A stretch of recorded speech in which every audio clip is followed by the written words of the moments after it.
Right? We look like this.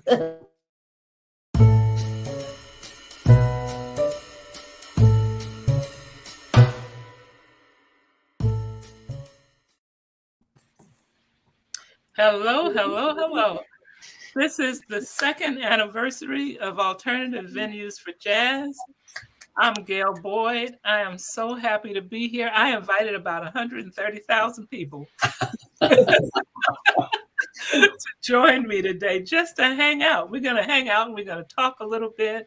And so far, we've got the Baylor Project, Gene and Marcus Baylor. We've got Susan Brink from Jazz Journalists Association, John Newcott from WBGO, and Destiny Muhammad from Oakland, California, a harpist extraordinarily. Harpist from the Hood. Destiny, That's you want right. to tell me about Harpist from the Hood. What is that about? So, girls, so I'm originally from Compton, from the West Side. Okay. So I claim the hood because I know many times with with us coming from those places, some of us trying to get us to divorce ourselves from them when we start to play an instrument that is primarily associated with the European classical world. I'm claiming all of it. And hood for me is an acronym that stands for honoring our own divinity. Okay. We can go in that. Monty Croft, I see you. Monty Croft, I want you to come on. So I'm gonna send you a link in comments. So Monty, come on. Honoring our own destiny. Divinity. That's beautiful. Isn't that beautiful? Yeah. I love that. And you know what? Destiny is one of the friends I've made, as well as Susan, that I've made while on AVJ. Like, I consider her a friend. I really do. Never actually met. And I'm so proud of that. Susan, tell me about this year's nominees for the Jazz Journalist. We have a wonderful slate, an absolutely wonderful slate, and it's very varied. I just find Jazz Heroes so inspiring. The things that people do in the community to keep it alive and to keep it growing. Like you're a Jazz Hero. 2021. Thank you so much. And you can find out more at jjajazzawards.org. Okay, I'll put that in. JJA Jazz Awards. .org. Okay, great. I know that somebody said they've met me and Destiny, and our friendship is a true rarity that exceeds time and space. It says Facebook user, so I'm not sure who it is, but that's how I feel. And somebody said they met me and Destiny, and the Baylors were on twice, I believe. I think you all came on in 2020, and you just talked about your project and how it was going. And then I brought them back on because the new album that they just did was conceived. Oh, it's from Flo Wiley. Flo, you should come on. Look, I put it in. Flo Wiley, I put it in the comments. So come online and see. I got room for 4 more people. But then I brought them back on because their new album, for which they received Grammy nominations, was conceived, if I can use that word, at my breakfast table. At my breakfast table, we were all sitting around. So tell that story, if you will, Gene and Marcus. First of all, we're going to talk about the biscuits because Auntie Bill makes these biscuits, these homemade from scratch biscuits, and she can make like 300 of them, and it's never enough. Because I think she like puts little, I don't know what's in them biscuits. Yeah, there's something in there. But we were at Auntie Gail and Uncle Walter's house and just sharing, I think, a couple days with other friends, the Glovers, friends of theirs, and we were sharing the homemade breakfast. And just talking and sharing stories. And they were sharing stories from their childhood and some things we couldn't relate to generationally, like Mr. Glover was talking about the meter man, the meters on the refrigerators, and you had to put quarters in them, and we were just like, why would you have to do that? And they were talking about the old school ice boxes and these different things that we didn't grow up with, but we were just laughing and cracking up. And in that moment, because there was a couple of generations at the table, it just came to me. We were thinking about starting a new album, but we were just like, well, we don't know what to write about. And it just came in that moment. I said, generations. I said, babe, I got the idea, generations. And I said, what does that mean? I was like, I don't know. It means this.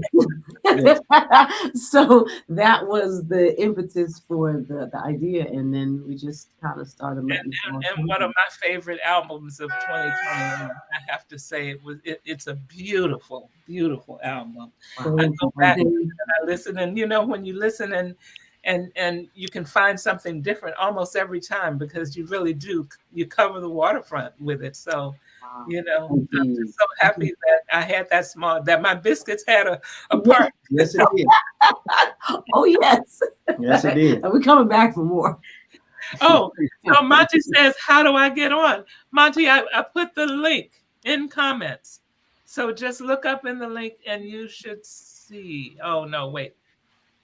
I'm going to go to Facebook and put the link there. Mm-hmm. No, that's Monty Croft.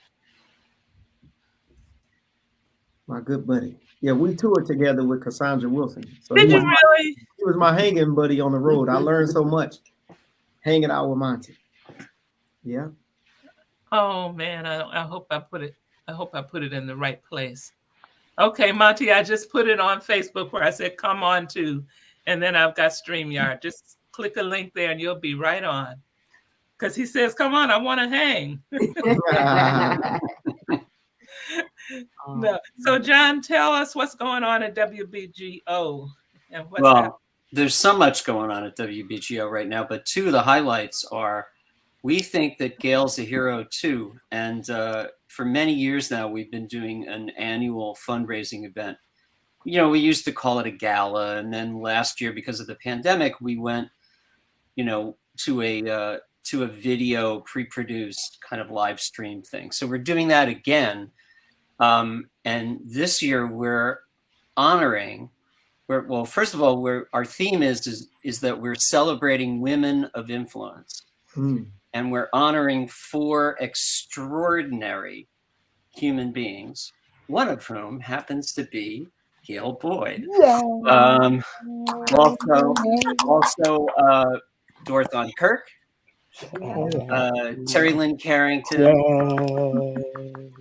and Linda Harrison, who is the director of the Newark Museum of Art. Wow! So, honored. That's really big news for us. So we're thrilled that Gail said yes when we reached out to her and asked her if we could honor her. And the big news in Newark, in our backyard, is that on April the 29th, WBGO just celebrated our 43rd birthday, and our studio resides at 54 Park Place in Newark, right near NJPAC. Our president and CEO, Steve Williams, approached the city council of Newark about 2 months ago and suggested that the city consider changing the name of Park Place to Wayne Shorter Way. Wow. And they unanimously agreed to do so. So on April the 29th, WBGO's address will officially be 54 Wayne Shorter Way. How cool is that? Oh, man, that's awesome. So right at the corner there where NJPAC is, it'll now be the corner of Wayne Shorter Way and Sarah Vaughan Way. Wow, man, that's amazing. 2 natives of Newark. So I am so proud of that too. That's really great.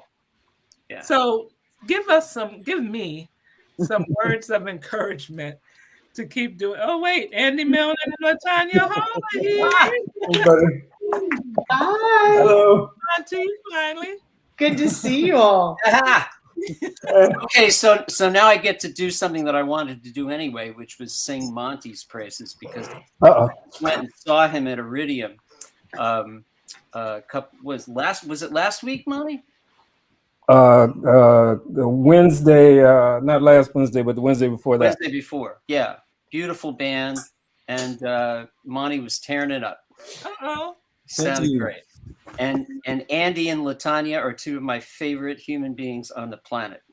Stop. So good Back to at see you. you guys. In fact, Good to everybody see here you. right now, What's happening? like Destiny, Monty is somebody I consider a friend and we've never met. Oh, I really? consider him a friend from just AVJ.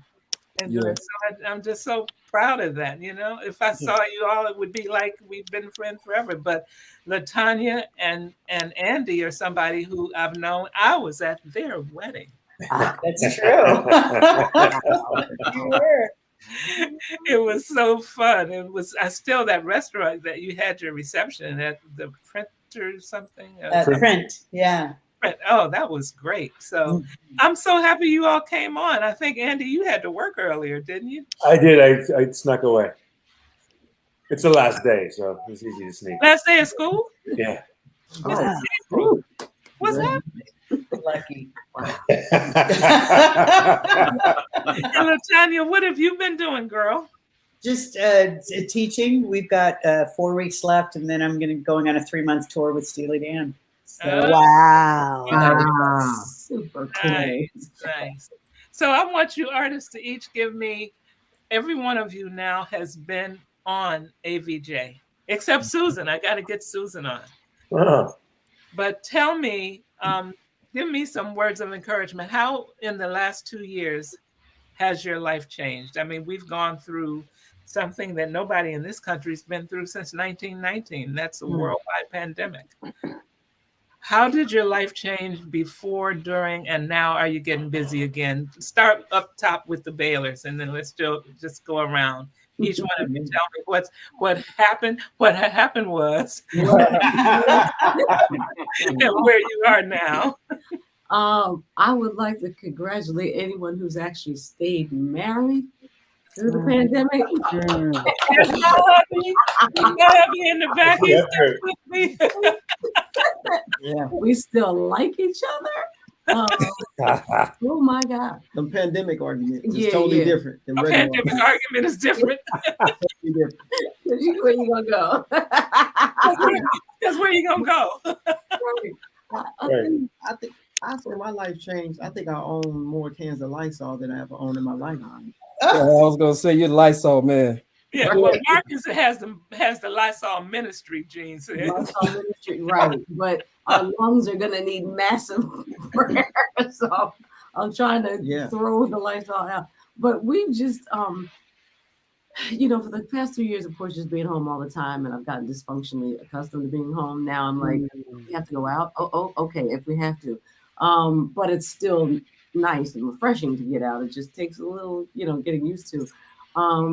And we were able to kind of work on some music and stuff. So we're starting to get out a little bit now and do some shows and kind of figure out what that new normal is with the masks and the traveling and all that kind of thing. But all in all, we're just blessed to have come through it, unscathed, and we're just excited to celebrate you for creating another monumental safe space. You're like the queen of safe space and community and culture, and just it's not an easy thing to do. And a lot of times I think people try to do it, but it's not really natural to them. It just comes natural to you. It's like that day when we were sitting at your kitchen table, just eating and sharing, and that's what kind of space that you've created with all AVJ.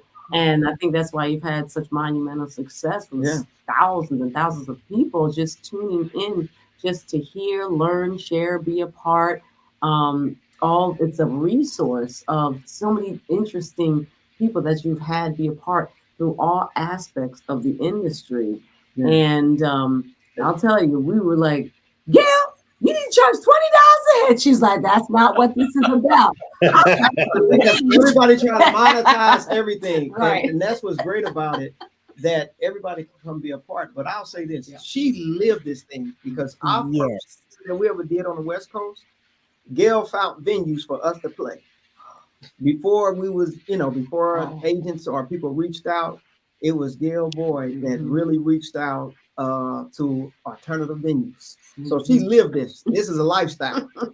And we all know, Andy, we all know what it's, hey, trying to get that gig, Lord. Whew. Yeah. Oh, I see Lawrence Hopgood, another client. He's congratulating me, but I have the link on there. Oh my God, John Clayton. Whoa. What's up, I family? didn't think you'd be around. Oh, Wait a minute. Come on now. Wait a I minute. got your calendar, right? I should know you. This is us now. So beautiful to thank see you, everybody. John. I know. Isn't this great? I am so happy. And I just want to just tell you all that this means so much to me that you would come on and celebrate my 2nd anniversary. People have said how hard this must be, but this is like the most fun part of my day. It's from 5 o'clock, a quarter to 5 to 5:30, because I really just get to learn so much about you and people in the industry. So thank you all so much for that. We were going around the circle. So Susan, tell me, pre-pandemic, pandemic, and post-pandemic, how's your life? Well, when we did, I call it the Jazz Carnival in New York, when you have APAC and the Winter Jazz Fest and Jazz Congress. So things were starting to get funky at the last one, and everything shut down in the world. And what I didn't anticipate was being alone with a cat. Day out. I didn't think I was going to be that girl, but I was. And because there's an ebb and flow in the jazz community. You go out to gigs, you hear people, you meet people, suddenly everything shut down, and it was just me and the cat. So it was just wonderful. Cat lady. I love Webster, but he's a cat. And you and Danny and Bryce started doing fundraising to commission. Yeah, that was the Jazz Coalition.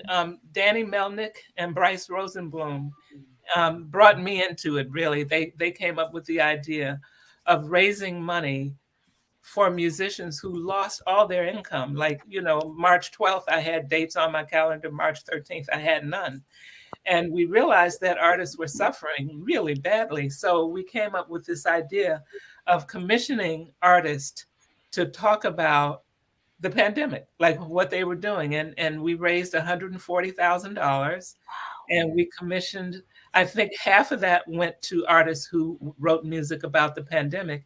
And then the George Floyd murder happened. And so the other half of it, we commissioned artists to write about social justice. So I'm really proud to have been a part of that as well. Mm-hmm. It was amazing. It was amazing. And then we started alternative venues for jazz. And for at least a half an hour every day, my people, there you were. And I could sit back and in a way that you don't always get to do in person, and as you're going back and forth, I got to really hear and learn about the different people, and they're from all different aspects of the industry. And so interesting too. I mean, their lives. Fascinating, and things to books or music that I haven't heard or picked up on, I was able to pick up on and educate myself, and to feel like I'm part of something other than sitting home with my cat waiting for something nasty to come in the door. And I was able to lose it. It was my own little cocktail party, as it were. So it's been a lifeline. It was just a complete lifeline for a long time, and I appreciate it. I appreciate it. Destiny, I'm going around the road. Just tell me, pre, during, and post pandemic, how's your life changed? I want to say that.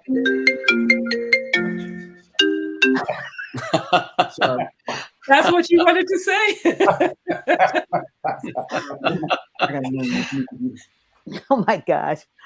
Pre-pandemic, it was like in August, I had a lot of performances with my trio, and then I got this message, this inner message that said, I need for you to set some money aside. And and as I've matured, I've tried not to be hard-headed. So I started to set aside 10% of the monies that we were making from our performances. And then January 2020 hit, and we started to get that conversation that things might cut off. And then when it did, I was like, oh, this is why I got that message to set that money aside for me and Chris. Well, Chris was my wonderful husband.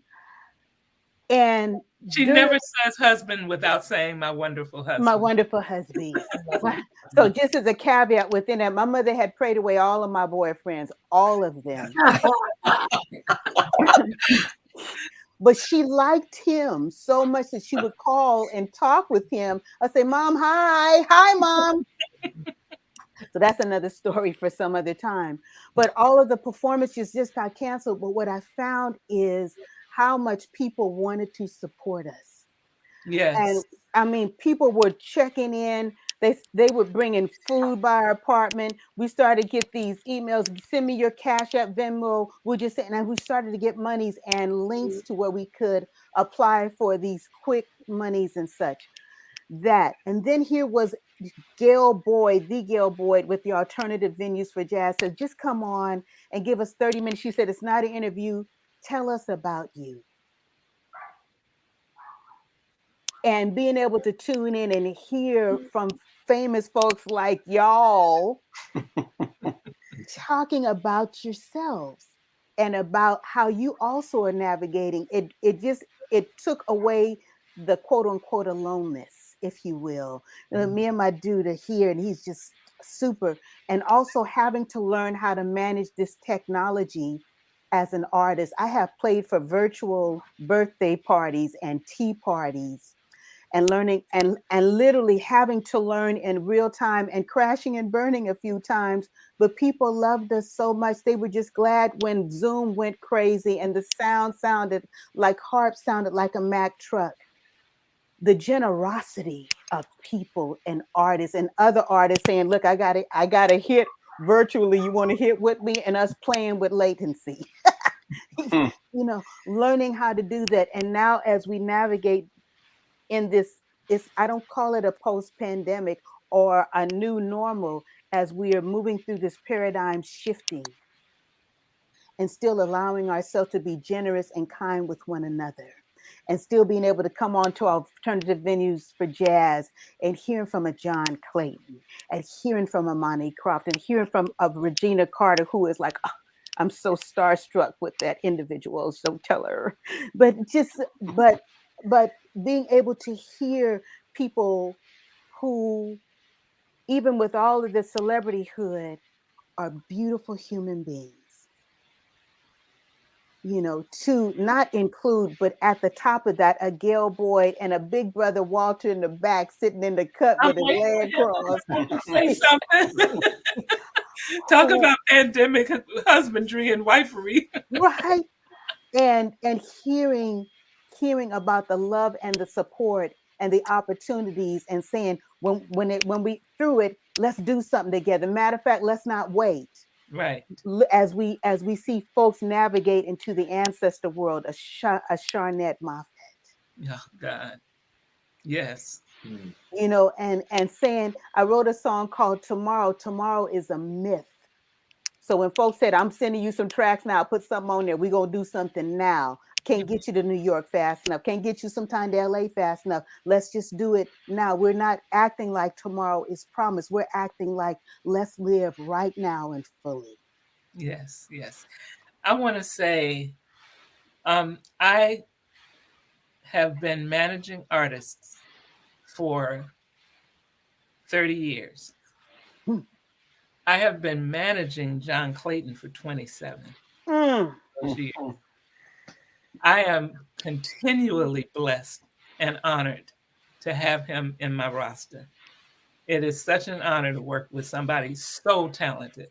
He'll write a piece of music I'll walk up to him and say, that's some of the most beautiful music I ever heard, but it will be something that he played before that I said the same thing to. So, and every time I do, he always says, fooled him again.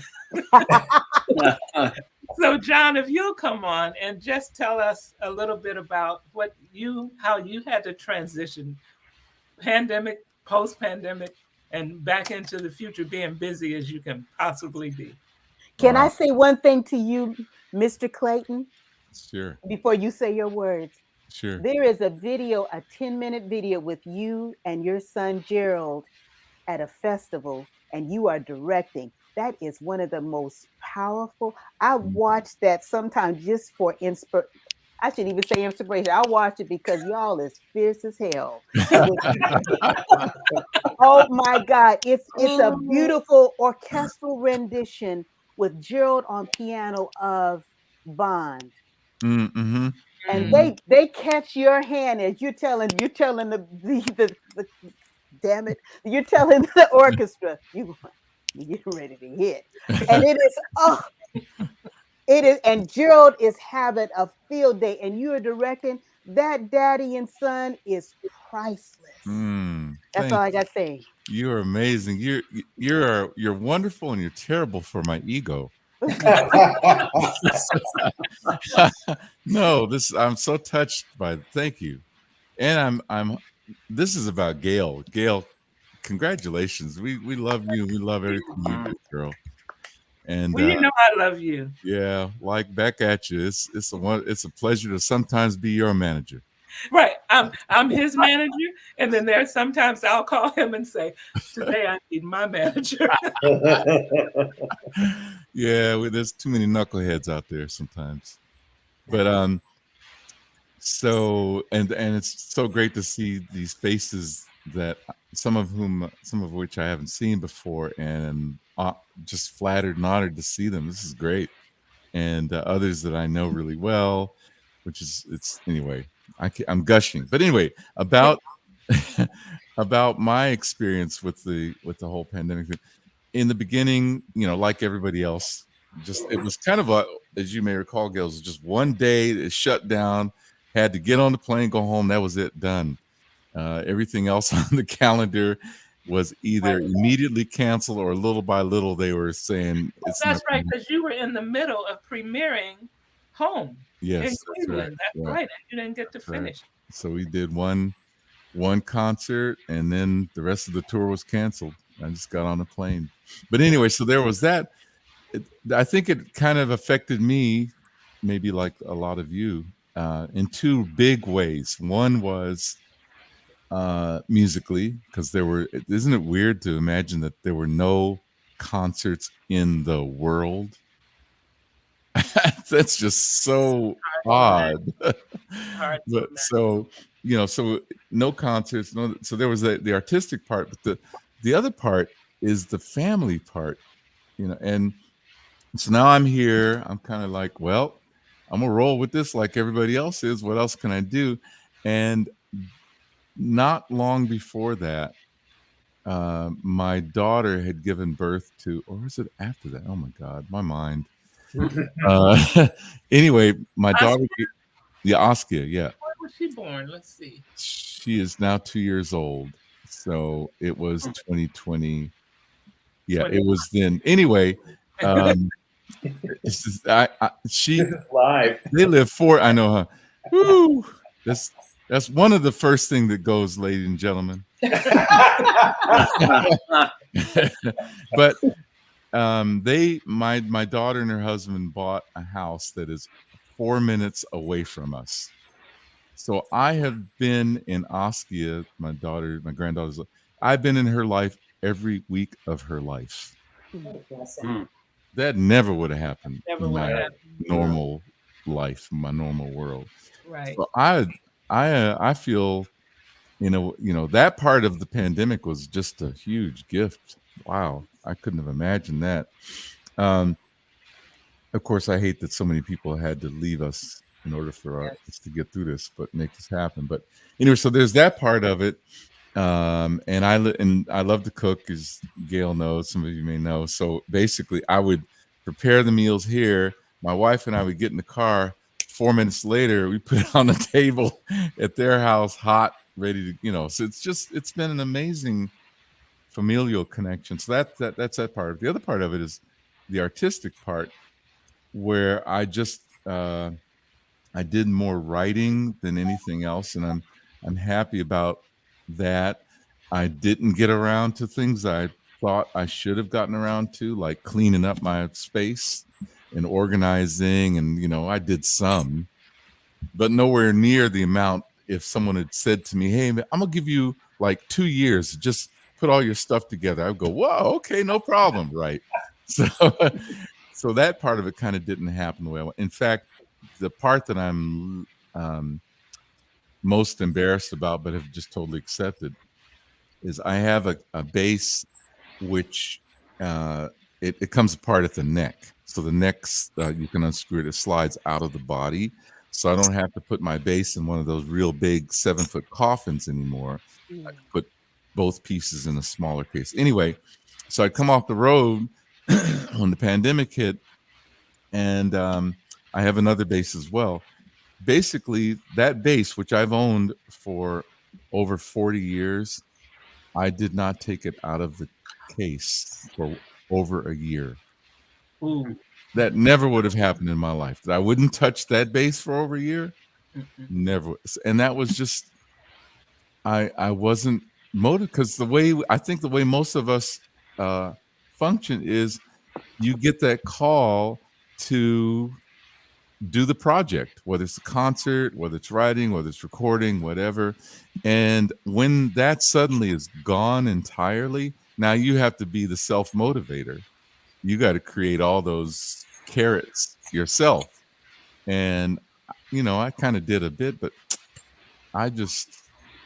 it was, so I'm not proud of that, but it happened. I've accepted it. And now going forward, I feel like things are full again. Things are crazy again for me. So, I feel blessed, knock on wood. It's all good. I Made it through. And so, yeah, I want to hear about somebody else. Monty. Yes. Excuse me. I just found out that you and Marcus were on the road together. Yeah, I want to acknowledge that. It was a special time for me. Marcus was 22 years old. I think that's right. Yeah. 22 years ago. What are you 44, 45 now? Something like that? 45. No, he didn't say how old am He's track. 45, yeah. But even in 1999, I always remember that because my son was 1 year old when we went on the road with Cassandra.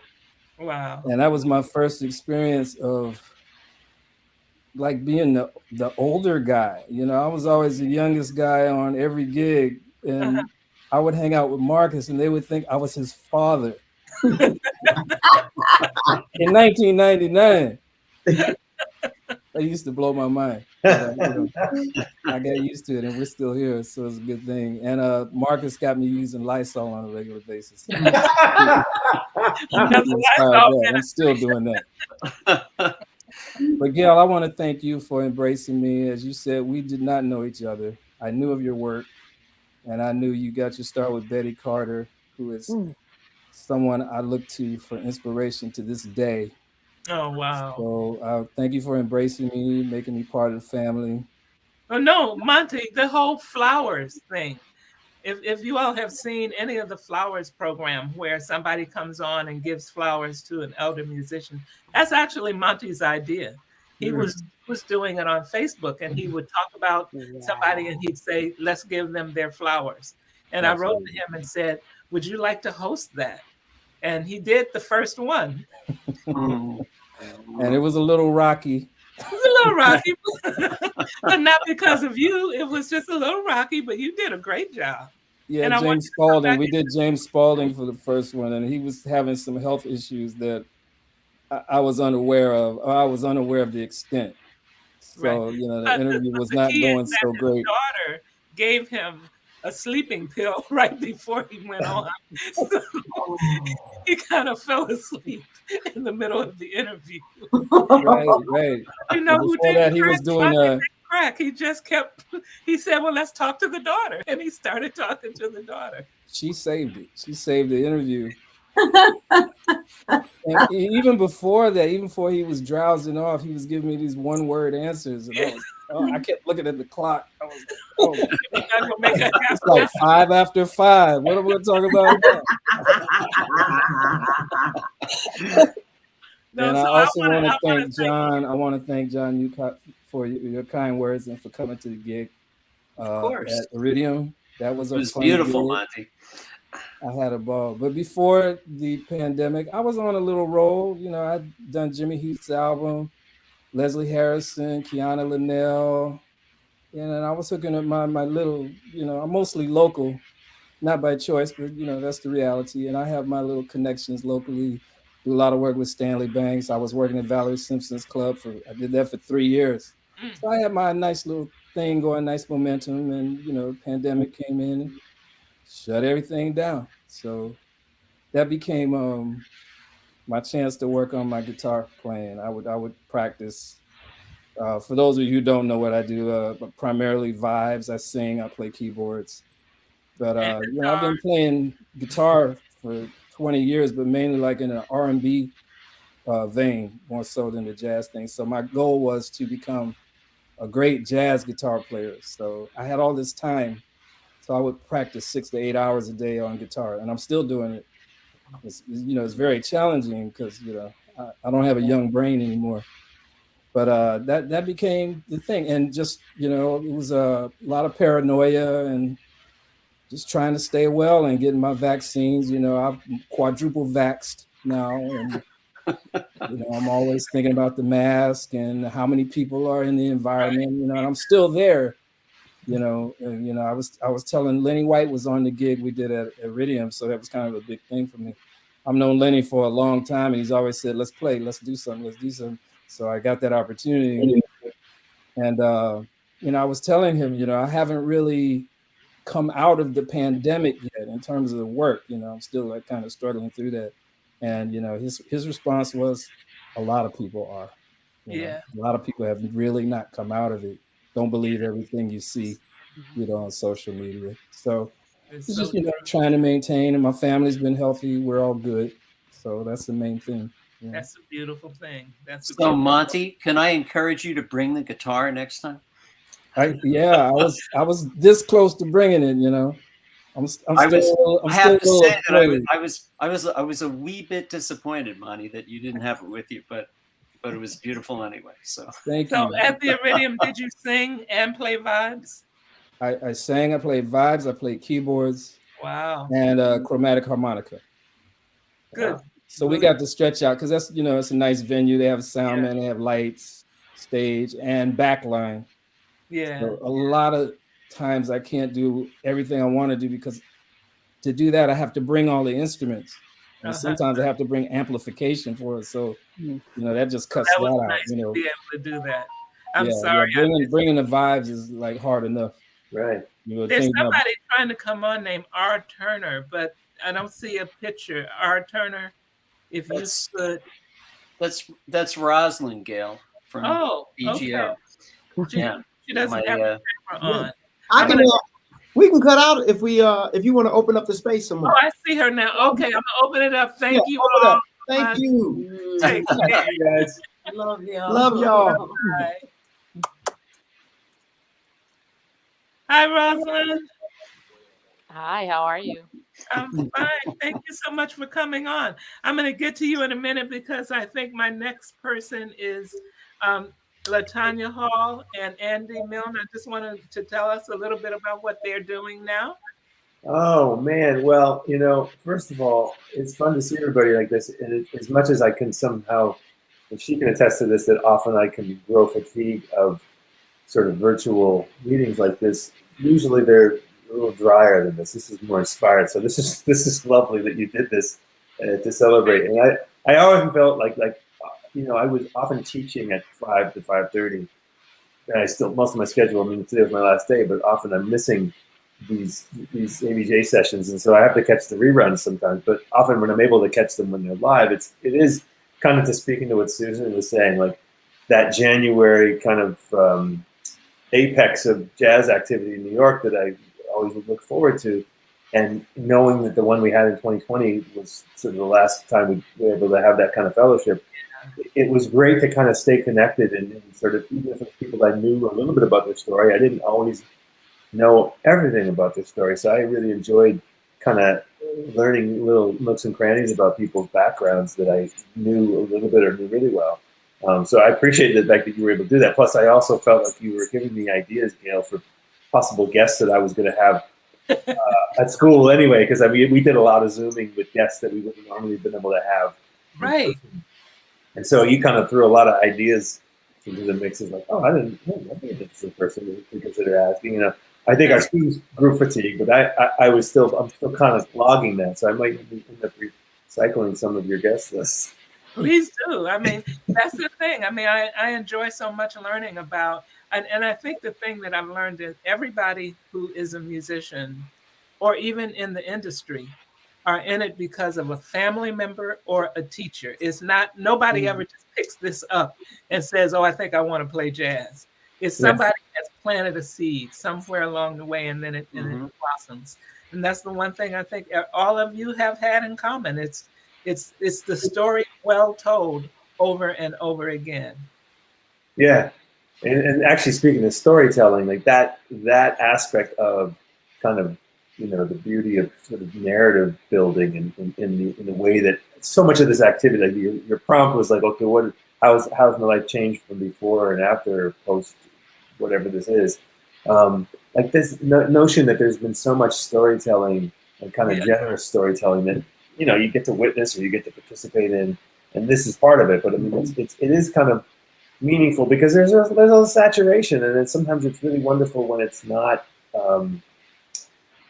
you know, it's just sort of, I don't know, just down and dirty. Like, I mean, I remember when I did the AVJ, it was earlier on, and I was like, oh God, this is awkward, but I know that I'll get used to this. And then I did get used to it, maybe not in that 30 minutes, but over the course of this last 2 years, it's sort of become this thing that you kind of witness people doing and again in different formats. That I appreciate the kind of rawness of that, and yet there's sort of somewhat of a sculpting to it that people kind of just get comfortable. So it's interesting to kind of, you know people this way and know their music or know their lives, you know. But I have to say this one thing, because Gene and Marcus said they hinted at it, but definitely we don't have a cat like you, Susan, but I mean, like, it's like the marriage thing. Oh my God, we after about 3 months of the thing in 2020, it was like we clearly surpassed any record of ever being together that much. Right, you know, for a year for the whole relationship, we'd surpassed it. So at this point, you know, we're kind of heading back into some pseudo normal, and it's like going to be a hell of a shock. It is. It's going to be a hell of a shock. I know. Because we got to know each other like a lot better. And you're still together. And we're still very much together. I said to him at the beginning, I said, we're either going to be divorced at the end of this, or we're going to be stronger than ever. And luckily, we came out on the other side of it stronger than ever. That's right. I have to say, my husband, who's sitting back there very stoic and not saying anything, but none of this could be done without his support. I have to say, I was an entertainment lawyer. I was practicing law and really not having a good time. I had a law firm in Brooklyn, first African-American law firm in the country. And we were on a roll, but I wasn't really enjoying it. And I was really enjoying working with Betty Carter and working with musicians. And so one day I come home and I tell my husband, you know, I'm really not digging this law thing. I really want to manage artists. And he said, well, I was an economics minor. He said, I didn't major in it, but you're practicing law and you're spending all the money you're making practicing law and managing jazz artists. And he said, I can tell you right now, that's not going to work very long. What do you want to do? And I said, I want to manage jazz artists. He said, then do that. I got you. And he supported me, not making law, not making money as a lawyer, until I could get myself together to manage artists. So I owe all of this to Mr. Stoic back there, who I think might even be falling asleep. Oh no. Honestly, Gail, you and Hepku are like your relationship goals. Yeah. Do you hear what he's saying? What did he say? No. I don't get none of that money.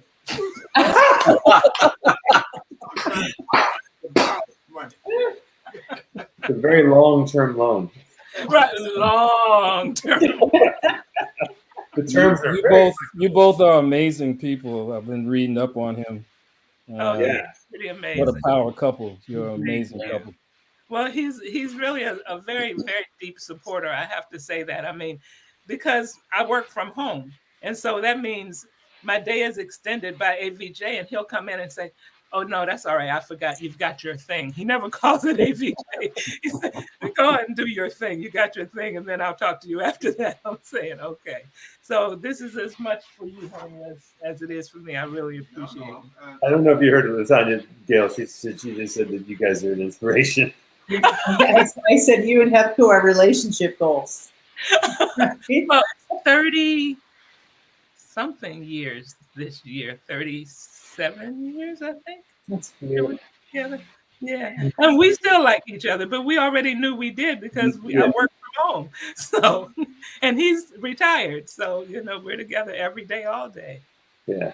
Rosalind, thank you so much for coming on. I appreciate it. Rosalind is another employee and mover and shaker and queen of all things at WBGO. Oh, wow.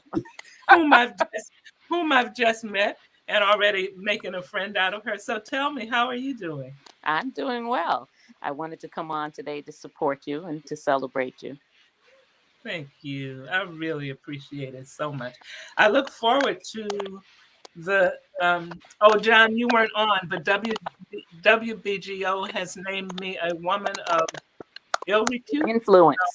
Woman of influence. I knew it was an I in there. Not ill repute, though. No. Yeah, John, we're honoring her at our annual fundraiser this year. That's great. Congratulations. Thank you. So I'll be a woman of influence. Nice. And you are. And I'm really proud to be honored in that way. And Susan John, whom I don't think you know, is the one who nominated me last year for the New York Jazz Hero. Oh, nice. Nice. Yeah. You don't even get nominated. I guess you just get it because it wasn't right. a vote or anything. I'm a hero now. You mean the rest of the world recognizes you as a hero? Yeah. Gail, I just wanted to say that first of all, thank you for connecting us all. And I don't mean just the people on this screen, but all of us. Because what a beautiful thing you did. I mean, you talk about pre and then into it and then, wherever we are now. That's what you did for all of us. I mean, it was just what a beautiful place to go. Somebody said it earlier, safe space. It was just a beautiful thing.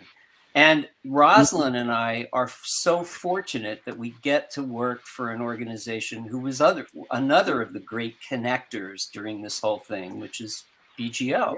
And what a lot of you may not know is that shortly after the pandemic hit, we were faced with this crisis because we couldn't go into the studio. Our announcers couldn't make radio. We couldn't keep the music flowing.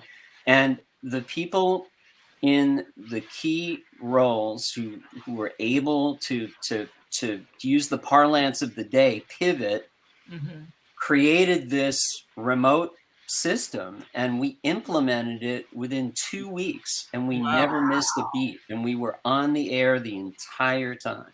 Wow. So pretty amazing. It is. And I have to share too that one of my favorite moments during this transition period was back, when the lockdown first happened. It was in March of 2020. Help me with this, Andy.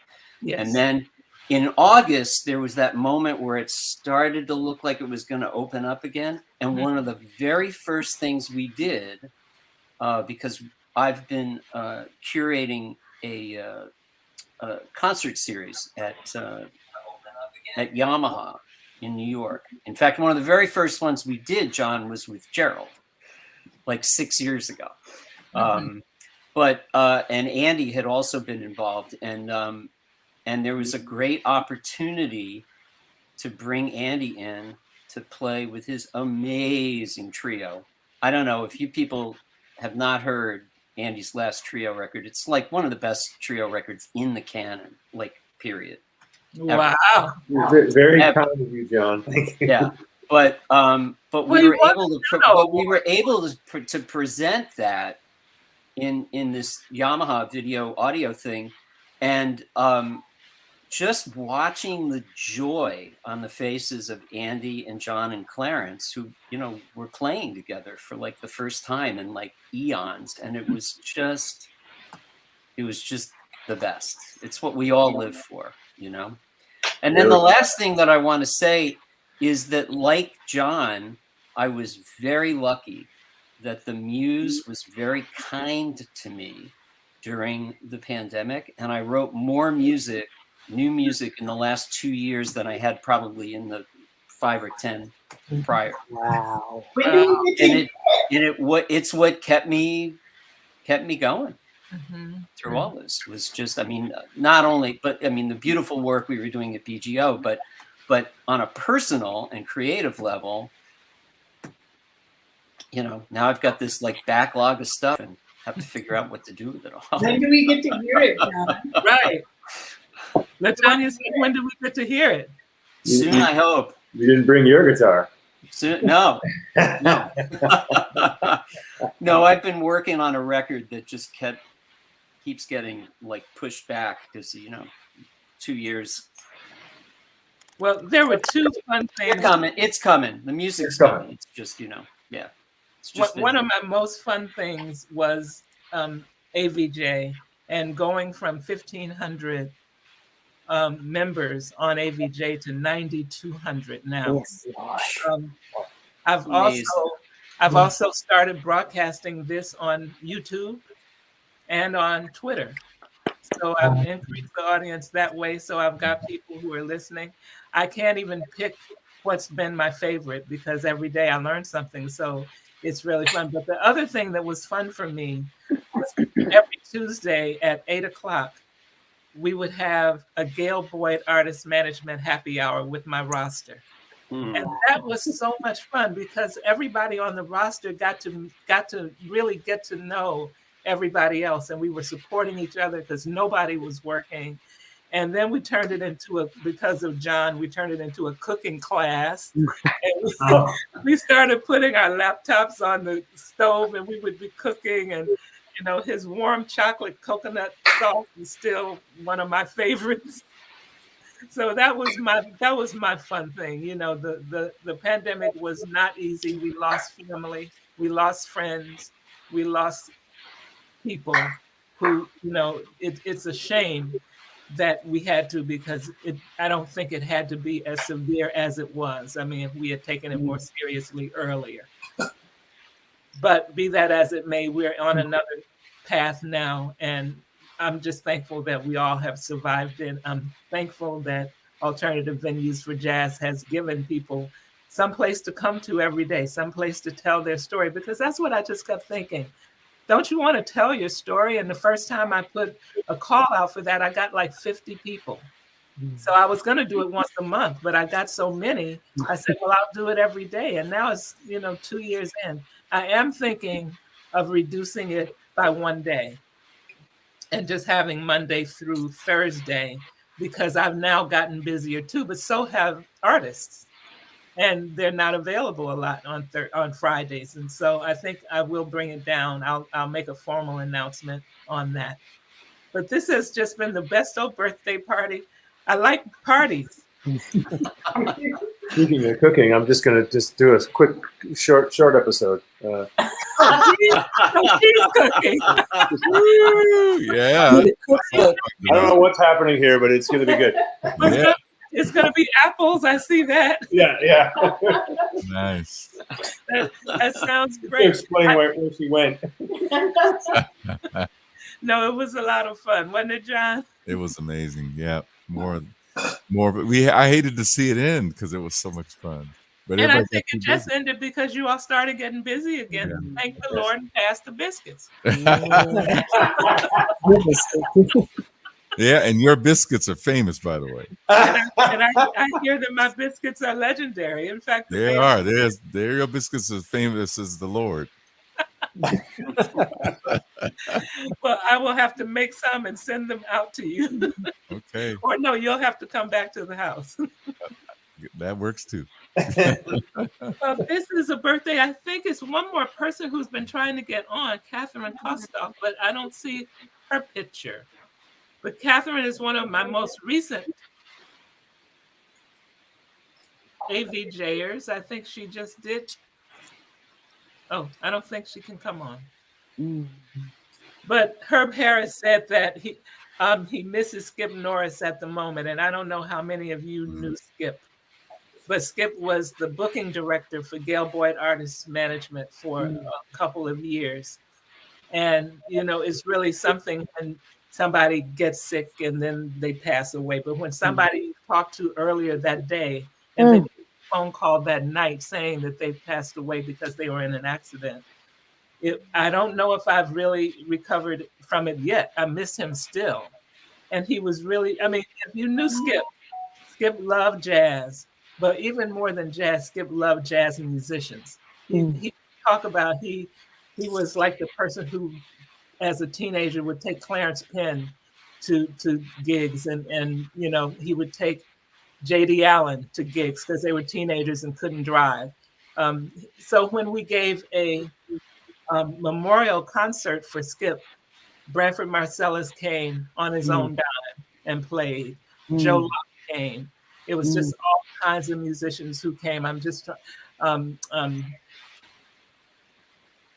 Tammy.